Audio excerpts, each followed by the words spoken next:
ये little kids play school. जो बच्चा पढ़ना चाहता है वो यहाँ आ सकता है।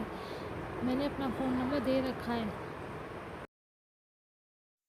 कनेक्टिव सेंटेंस मतलब इसमें छोटे छोटे वर्ड हैं। This is a boy, this is a girl, ऐसे दे रखे हैं हमने word. This is a ball, the ball is all the blue ball. Ball ball के साथ हम खेल सकते हैं। बॉल के साथ हम वॉलीबॉल खेल सकते हैं। Volley this is the bus is all the red बस।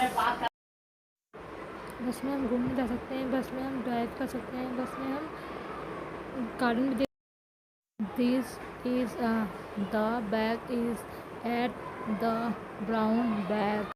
This is a bag, this is a notebook, this is a pencil, this is a pen, this is a note. Is a apple. The apple is red. Look at is a apple. Apple माने fruit. Is an ant. The ant is red. Is a ant. ये हमें park में मिलती है ढेर सारी। Is a fish. The fish is pink. This is a fish. ये fish पानी में रहती है। Is a frog. The frog is green. Is a frog. Frog टर टर टर टर करते हैं।